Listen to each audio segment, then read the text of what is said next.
Hey, salut le petit geek, qu'est-ce qu'on regarde aujourd'hui? Blast Off Light, une lampe USB qui représente une fusée au décollage. Oui, c'est très original. Ça faisait un moment que je voulais vous présenter un nouvel objet lumineux décoratif. Moi, ça m'avait manqué beaucoup. Est-ce que vous, ça vous a manqué? Non, je veux une réponse plus forte que ça. Est-ce que vous, ça vous a manqué?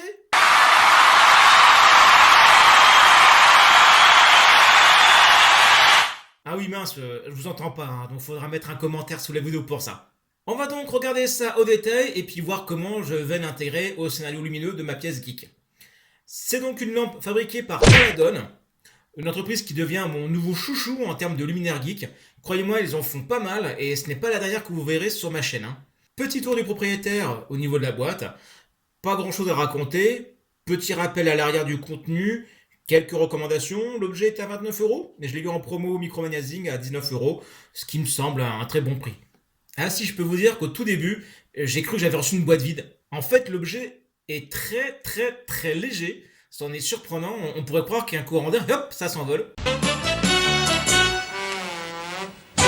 Envol, fusée. Allez, on s'ouvre ça.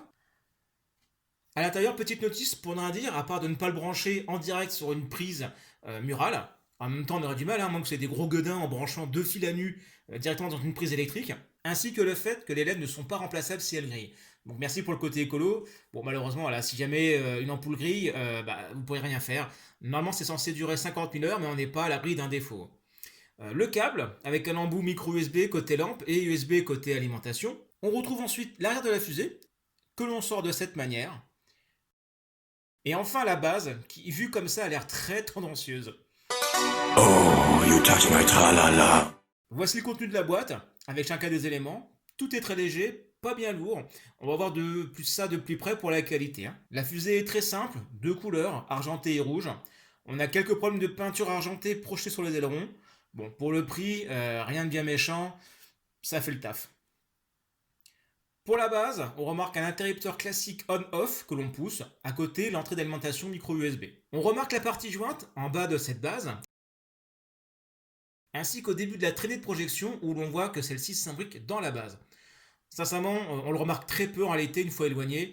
Il n'y a pas de défaut de peinture. Après, je pense que c'est teinté dans la masse. Pour le montage, rien de plus simple. Vous vissez l'embout du nuage à l'arrière de la fusée. My ding ding dong. On branche ça tout de suite avec le micro USB. Est-ce que je vais avoir le bon sens tout de suite? Nope. Ah, c'est dans l'autre sens. Nope, c'était dans le bon sens depuis le début. La bonne blague. N'ayant pas assez de longueur de câble, je vais utiliser une rallonge USB et relier ça sur une prise secteur avec port USB 5 volts. Pas plus surtout pour ne pas griller l'appareil. Ça correspond à la plupart des chargeurs portables en fait. Par contre, aucune indication sur le minimum d'ampères pour avoir une bonne lumière. Moi, le port USB sort du 2,4 ampères. Là-dessus, c'est pas grave, car qui peut le plus peut le moins en ampères. Et très généralement, ça couvre largement les besoins des lampes LED, hein. Et on appuie sur le bouton on. Bon, je m'en doutais, en pleine lumière, c'est à peine visible. On va éteindre la lampe d'appoint. C'est un peu mieux, mais c'est normal, ce n'est qu'une lumière d'ambiance, hein. Donc on remarque déjà que c'est la base qui est seulement lumineuse, hein. Pour le côté pratique, moi je vais utiliser ça, une télécommande reliée à une prise intelligente qui fonctionne aussi avec Alexa et Google Home. C'est vendu chez Action entre 9 et 10 € pour la télécommande et la prise. Ça va me permettre d'éteindre et d'allumer cette lampe à distance, du coup en laissant le bouton on de la lampe enfoncé. Je vais baisser les volets et voir ce que ça donne. Ici on est volé aux 2/3 baissé, l'effet est un peu plus voyant, on va fermer complètement les volets et on voit enfin l'éclairage à son maximum. C'est assez diffus, on a différentes teintes orangées à la base et une couleur blanche vive à l'arrière de la fusée. L'effet visuel est vraiment pas mal, moi ça me satisfait pour créer une petite ambiance en coin de télé, franchement je valide. Écoutez, rien de plus à dire à part que ça va fonctionner aussi avec une batterie portable. Ça peut être utile à savoir si vous voulez créer une ambiance en extérieur facilement. Sur ce, je vous dis à très bientôt. N'oubliez pas de vous abonner à la chaîne et de me suivre sur les réseaux. Ciao!